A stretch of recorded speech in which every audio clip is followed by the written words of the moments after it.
Hello students. पिछले कुछ videos में हमने इंडिविजुअली परक्विजिट्स के वैल्यूएशन को सीखा था। जैसा कि वैल्यूएशन ऑफ अकोमोडेशन हमने लेक्चर 11, लेक्चर 12 और लेक्चर 13 में सीखा था, तो ये हमारा कंप्लीट है। उसके बाद हमने पढ़ा वैल्यूएशन ऑफ मोटर कार, उसमें हमने 2 लेक्चर्स में इसको कंप्लीट किया था, लेक्चर 14 एंड लेक्चर 15 में। Then we did facility of house hold servant, जिसमें हमने गार्डनर, स्वीपर, वॉचमैन, ये सब के फैसिलिटी के वैल्यूएशन के बारे में सीखा था। That was in lecture 16. Then we studied facility of gas, electricity and water in lecture 17. फिर एजुकेशन फैसिलिटी, अगर एम्प्लॉय के बच्चों को या उसके हाउस होल्ड के किसी मेंबर को एम्प्लॉय प्रोवाइड करता है, तो उसे हमने कवर किया लेक्चर 18 में। तो हमारा एक टॉपिक यहाँ जो रह गया है वो है प्रिस्क्राइब्ड फ्रिंज बेनिफिट्स, जो हम आज के इस लेक्चर में उसके बारे में डिस्कस करेंगे। ठीक है, सो लेट अस सी प्रिस्क्राइब्ड फ्रिंज बेनिफिट्स में हमें किन बेनिफिट्स को कवर करना है, जिसके वैल्यूएशन को हमने सीखना है। तो we'll just go through the list. सबसे पहले है इंटरेस्ट फ्री और concessional loan, then you have holiday, free food, any gift, voucher, token, expenses charged to a credit card, club membership and उससे जुड़े जो एक्सपेंसेस होंगे, यूज ऑफ मूवेबल एसेट्स जैसे कि लैपटॉप वगैरह अगर प्रोवाइड कर रहा है एम्प्लॉयर एम्प्लॉय को, transfer of movable assets and any other benefit और immunity. So you see there is a complete list of fringe benefits जो हम लोग को कवर करना है। तो आज के इस वीडियो में हम कवर करेंगे इंटरेस्ट फ्री और कंसेशनल लोन को, और साथ ही साथ इससे जुड़ा कुछ जो इम्पोर्टेंट क्वेश्चंस हैं उसे भी हम डिस्कस करेंगे। ठीक है, so let us begin with interest free और कंसेशनल लोन। ठीक है, तो इसमें हम लेके चलते हैं एक केस कि मान लेते हैं कि अगर एक एम्प्लॉयर अपने एम्प्लॉय को इंटरेस्ट फ्री लोन या कंसेशनल रेट ऑफ इंटरेस्ट पे लोन देता है, तो उसकी वैल्यू, उस बेनिफिट की वैल्यू हम कैसे कंप्यूट करेंगे, हमें वो सीखना है। यहाँ ये ध्यान रखने वाली बात है कि ये जो लोन है, ये लोन जो है वो सैलरी हेड में इंक्लूड नहीं होता है, क्योंकि लोन जो है वो एम्प्लॉय के लिए बेनिफिट नहीं है। इन द सेंस कि जो लोन का अमाउंट होगा वो तो एम्प्लॉयर अपने एम्प्लॉय से रिकवर कर ही लेगा। ठीक है, तो हम यहाँ जो बात कर रहे हैं वो बात कर रहे हैं इंटरेस्ट फ्री या कंसेशनल लोन के बारे में। सपोज एक एम्प्लॉयर अपने एम्प्लॉय को पर्सनल पर्पस के लिए 1 लाख रुपए का लोन देता है। ठीक है, अब ये जो 1 लाख रुपए का लोन है ये सैलरी में इंक्लूड नहीं होगा।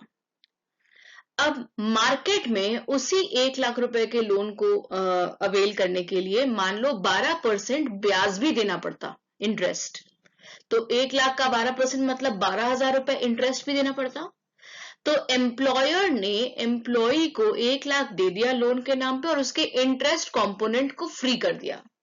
तो अगर एम्प्लॉय किसी और से लोन लेता तो उसे 12,000 रुपए चुकाना पड़ता।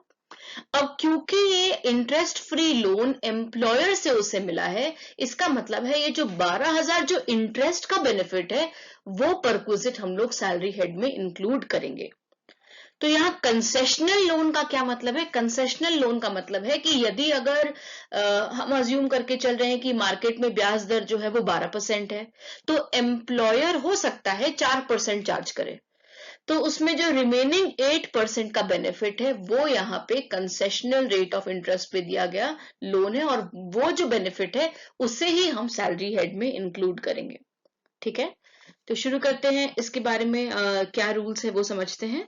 सो perquisite in respect of interest free loan या loan at a concessional rate of interest, इसका मतलब है इंटरेस्ट फ्री लोन मतलब 12,000 पूरा फ्री कर दिया गया, और loan at a concessional rate of interest मतलब जहां 12% ब्याज उसको देना पड़ता किसी बाहरी सोर्स से अगर वो लोन लेता, तो अब उसे 8 मान लीजिए एम्प्लॉयर ने 4% इंटरेस्ट चार्ज किया है, तो जो रिमेनिंग 8% उसके लिए वेव किया है वो उसके लिए कंसेशनल रेट ऑफ इंटरेस्ट पे दिया गया लोन है। ठीक है, अब ये लोन किसे दिया गया है? टू द एम्प्लॉय, याद रखना है एम्प्लॉय या any member of his house hold, ठीक है। और ये लोन कौन देगा? बाय द एम्प्लॉयर और any person on his behalf. तो उस केस में जो वैल्यू ऑफ द बेनिफिट निकलेगा उसे हम 3 हेड्स में मैंने डिवाइड किया है, ए, बी एंड सी। सो इस स्लाइड में हम ए और बी को कवर करेंगे। ए क्या कहता है कि where the amount of loan in the aggregate, यहां ध्यान रखना कि हमें वैसे लोन को तो हम सैलरी में इंक्लूड नहीं करते, लेकिन यहां पे चेक करना होगा कि अगर अमाउंट ऑफ लोन जो है एग्रीगेट में टोटल डज नॉट एक्सीड ₹20,000, मतलब पेटी लोन है, स्मॉल अमाउंट का लोन है, 20,000 से ऊपर नहीं है, तो उस केस में जो वैल्यू ऑफ द बेनिफिट होगा वो क्या होगा? निल, ठीक है। दूसरा केस, जब लोन जो है मेडिकल ट्रीटमेंट के लिए दिया जाए। अब मेडिकल ट्रीटमेंट में भी कौन कौन से डिजीजेस के रेस्पेक्ट में? तो इन रेस्पेक्ट ऑफ डिजीजेस जिसको स्पेसिफाई किया गया है रूल 3A में, जैसे कि इसका एग्जांपल मैंने कुछ लिख दिया है, कैंसर, ट्यूबरकुलोसिस, एड्स वगैरह है, तो उस केस में भी medical treatment in respect of certain diseases जो कि रूल A में स्पेसिफाइड है, उस केस में भी वैल्यू ऑफ बेनिफिट क्या लिया जाएगा? निल, ठीक है। तो 2 केस है जिसमें निल लिया जाएगा, अगर अमाउंट ऑफ लोन जो है वो 20,000 एक्सीड नहीं करता है, या मेडिकल ट्रीटमेंट हो इन रेस्पेक्ट ऑफ वो डिजीजेस के बारे में बात हो रही है जिनको स्पेसिफाई किया गया है रूल 3A में, तो उस केस में भी जो वैल्यू ऑफ द बेनिफिट होगा वो क्या होगा? निल। लेकिन इसमें एक बात ध्यान रखनी है कि सपोज आजकल तो हम लोग मेडिकल इंश्योरेंस करा लेते हैं, तो सपोज करते हैं कि एम्प्लॉय ने एम्प्लॉयर से 1 लाख रुपए का लोन लिया है कैंसर के ट्रीटमेंट के लिए। तो मैंने यहाँ एग्जाम्पल में भी कैंसर लिखा है, इसका मतलब है मेडिकल ट्रीटमेंट जो है किस डिजीज के रेस्पेक्ट में है, जो कि 3A में स्पेसिफाइड है। तो एम्प्लॉय एम्प्लॉयर से 1 लाख रुपए का लोन लेता है फॉर ट्रीटमेंट ऑफ कैंसर, ठीक है। तो ये 1 लाख रुपए का लोन लिया और उस एम्प्लॉय को 40,000 जो है वो मेडिकल इंश्योरेंस स्कीम से उसको मिल गया 40,000, ठीक है।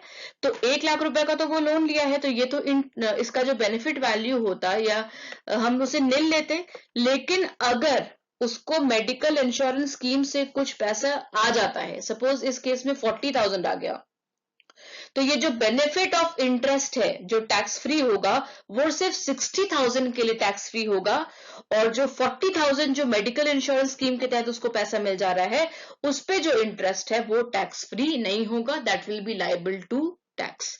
तो मैं रीड कर दूं रूल क्या कहता है, the exemption shall not apply to so much of the loan, मतलब उस पोर्शन ऑफ द लोन जो कि रीइंबर्स कर दिया जाता है एम्प्लॉय को under any medical insurance scheme. तो हमारे एग्जाम्पल में जैसे 1 लाख का लोन था, 40,000 मेडिकल इंश्योरेंस स्कीम से उसको रिसीव हो गया, तो सिर्फ 60,000 पे जो होगा वो टैक्स फ्री होगा, 40,000 जो है that shall be liable to tax, ठीक है। तो जैसा कि मैंने बताया कि अगर एम्प्लॉय एम्प्लॉयर से लोन लेता है, और यहाँ पे लोन कितने का ले रहा है? 1 लाख रुपए का, फॉर कैंसर ट्रीटमेंट, तो ये मेडिकल ट्रीटमेंट है और वो भी उस डिजीज के लिए जो कि स्पेसिफाइड है रूल 3A में, तो उस केस में वैल्यू ऑफ बेनिफिट क्या होता है? निल। लेकिन मैंने अभी बताया कि अगर मेडिकल इंश्योरेंस स्कीम के तहत कुछ पैसा रिसीव कर लेते हैं तो उसमें जो बेनिफिट ऑफ इंटरेस्ट होगा उस पर टैक्स लगेगा, ठीक है। तो देखते हैं कि इसने कितना अमाउंट रिसीव किया, तो मैंने बताया था कि he received ₹40,000 under medical insurance scheme, ठीक है। तो जो बेनिफिट ऑफ इंटरेस्ट है, तो 60,000 पे जो बेनिफिट ऑफ इंटरेस्ट है वो टैक्स फ्री रहेगा, और जो 40,000 उसने रिकवर किया है that shall be liable to tax. Now we'll discuss point C. Point C is the last case. अब पॉइंट सी में हम उन केसेस को कवर करेंगे जो ए एंड बी को छोड़कर जो केसेस बचते हैं वो, जैसे ए में हमने डिस्कस किया था कि एग्रीगेट अमाउंट ऑफ लोन अगर 20,000 रुपए से कम है तो वैल्यू ऑफ द बेनिफिट निल हो जाएगा। ऑल्सो केस बी में हमने डिस्कस किया कि अगर medical treatment in respect of specified disease जो कि रूल 3A में स्पेसिफाइड है, अगर उसके लिए लोन लिया जाता है तो भी उसे हम क्या लेंगे? वैल्यू ऑफ द बेनिफिट निल। तो बाकी अन्य केस में तो हम लोग को वैल्यू करना सीखना होगा, तो हमें ये भी जानना होगा कि क्या रेट ऑफ इंटरेस्ट होगा, किस अमाउंट पे इंटरेस्ट लगेगा, तो वो सब कुछ अभी हम केस सी में डिस्कस करेंगे। ठीक है। तो अब रेट की जहां तक बात है तो रेट क्या होगा, rate as on first day of the relevant previous year charged by the State Bank of India. इसका मतलब है लोन पे जो इंटरेस्ट लगेगा उसका रेट जो होगा, जो रेफरेंस रेट होगा, वो हम एसबीआई जो रेट चार्ज करेगा उस हिसाब से चार्ज करेंगे। ठीक है, इसका मतलब है कि एसबीआई जो रेट चार्ज करेगा on the first day of the relevant previous year, उस हिसाब से उस रेट को लेके हम value of the perquisite calculate करेंगे। ठीक है, हो सकता है एसबीआई 12% चार्ज कर रहा हो और एम्प्लॉयर उसी रेट को चार्ज कर रहा हो जो एसबीआई चार्ज कर रहा हो, लेकिन हो सकता है कंसेशनल रेट पे भी दे दे एम्प्लॉयर एम्प्लॉय को लोन, लेकिन हमारा जो रेफरेंस रेट होगा वो होगा जो भी रेट कौन चार्ज कर रहा है, एसबीआई। ठीक है, और इसमें एक बात और ध्यान देने वाली है, इन respect of loans for the same purpose. जैसे हमें पता है कि अन्य पर्पसेस के लिए जो लोन का रेट होता है, जो इंटरेस्ट रेट होता है वो अलग अलग होता है। तो सपोज अगर एम्प्लॉयर से एम्प्लॉय हाउसिंग लोन ले रहा है तो हम एसबीआई जो होम लोन का रेट चार्ज करता है उस रेट को रेफरेंस रेट लेकर चलेंगे। ठीक है, और ये जो इंटरेस्ट कैलकुलेट होगा, ये जो इंटरेस्ट कैलकुलेट होगा, it will be calculated on maximum outstanding monthly balance.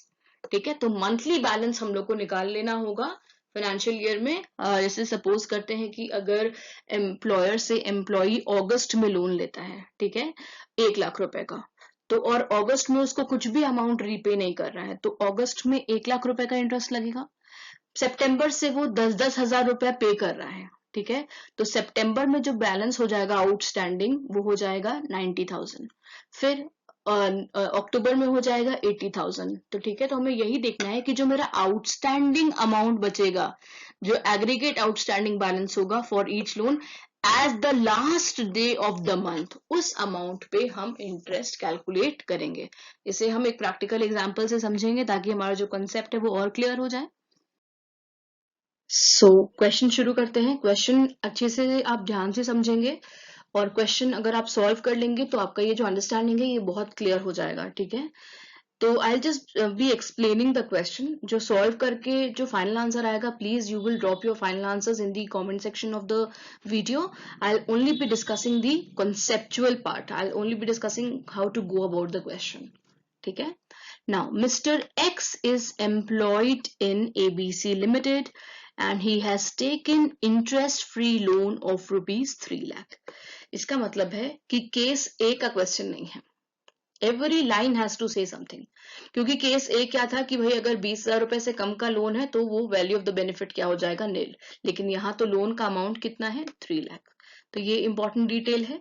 दूसरा डिटेल है कि ये लोन कब लिया जा रहा है, तो 10/7/2019, दैट इज 10 जुलाई 2019 है। अब किस पर्पस के लिए है, तो पर्सनल पर्पस है। इसका मतलब ये केस बी भी नहीं है, क्योंकि केस बी ये बता रहा था कि मेडिकल ट्रीटमेंट के लिए अगर स्पेसिफाइड डिजीजेस के लिए लिया जाता है तो भी वैल्यू ऑफ द बेनिफिट क्या होता है, नील। तो इसका मतलब है जो क्वेश्चन है वो केस सी पे आधारित है, हमें वैल्यू ऑफ द बेनिफिट जो है वो निकालना पड़ेगा। तो लोन कितने का है, 3 लाख। इंपॉर्टेंट डिटेल्स है कि लोन 3 लाख रुपीज का है और ये लोन कब लिया गया है, तो 10 जुलाई 2019। Now, the loan is to be repaid in monthly installment of rupees 10,000. इसका मतलब है हर मंथ 10,000 रुपीज एम्प्लॉयर को पे करेगा। इसका मतलब है कि जिस अमाउंट पे इंटरेस्ट लगेगा, मैंने बताया था वो मैक्सिमम आउटस्टैंडिंग मंथली जो अमाउंट था उस पे इंटरेस्ट लगता है। तो ये जो अमाउंट है ये घटते जाएगा, कितने अमाउंट से, 10,000 रुपीज से ये रिड्यूस होते जाएगा। क्यों, क्योंकि एम्प्लॉय 10,000 रुपए मंथली उसका पेमेंट कर रहा है। तो ये पेमेंट कब से शुरू हो रहा है, तो ये जो रीपेमेंट है it will start with effect from 21/9, that is सितंबर से जो मंथली आउटस्टैंडिंग अमाउंट होगा वो रिड्यूस हो जाएगा। तो रेट ऑफ इंटरेस्ट कितना है, 12%। ठीक है, अब तो हम एक कॉलम बना लेंगे हम लोग पहले और मंथ्स लिख लेंगे।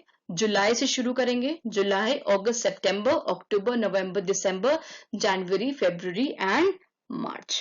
ठीक है, और हर मंथ का जो आउटस्टैंडिंग अमाउंट है उसको हम लोग लिख लेंगे। तो जुलाई में अमाउंट कितना रहेगा, 3 लाख, अगस्त में भी अमाउंट कितना रहेगा 3 लाख, लेकिन सितंबर से क्योंकि पेमेंट शुरू हो जाएगा तो सितंबर में जो पेमेंट हो जाएगा वो हो जाएगा सॉरी आउटस्टैंडिंग अमाउंट हो जाएगा वो कितना हो जाएगा 2,90,000। फिर अक्टूबर में 10,000 और कम हो जाएगा तो वो कितना हो जाएगा 2,80,000। ऐसे करते करते मार्च तक जो अमाउंट है वो आउटस्टैंडिंग अमाउंट वो रिड्यूस होके कितना हो जाएगा 2,30,000। तो ये जो मंथली अमाउंट जो भी निकालेंगे हम लोग जुलाई से लेके मार्च तक, उसका पूरा टोटल पे हम लोग 12% पर मंथ के रेट से value of the interest free loan calculate कर लेंगे। ठीक है, तो I think this is enough for you to understand how to go about the question. Final answers has to be dropped in the comment section of the YouTube video. Now, second question. Mr. X is employed in ABC Limited and he has again taken an interest-free loan of rupees 13,000. तो हमें यही समझ में आ गया कि जो amount है aggregate amount of the loan वो 20,000 रुपीज से कम है। इसका मतलब है ये जो बाकी डिटेल्स है कि रीपेमेंट कैसे हो रहा है, पर्सनल पर्पस के लिए हो रहा है, ये सब हमें अभी रीड करने का जरूरत नहीं है, क्योंकि ये जो अमाउंट है जो 13,000 रुपीज है दैट इज अ पेटी लोन। इस केस में वैल्यू ऑफ द बेनिफिट जो होगा वो क्या होगा नील, क्योंकि aggregate amount of the loan जो है वो 20,000 रुपीज से कम है। ठीक है, सो स्टूडेंट्स, वीडियो की शुरुआत में हमने देखा था कि फ्रिंज बेनिफिट्स में इंटरेस्ट फ्री और कंसेशनल लोन के अलावा भी बहुत सारे बेनिफिट्स हैं जिसके वैल्यूएशन को हम लोगों को सीखना है। आज के इस वीडियो में हमने सिर्फ इंटरेस्ट फ्री लोन और कंसेशनल लोन के बारे में सीखा है और इस पे बेस्ड 2 सवाल हैं आपके लिए। आप जरूर से उसको बना के उसके फाइनल आंसर्स को कमेंट बॉक्स में ड्रॉप कर दीजिए और हम आने वाले वीडियोस में अन्य जितने भी फ्रिंज बेनिफिट्स कवर हमने नहीं किया है उससे कवर करेंगे। So thank you.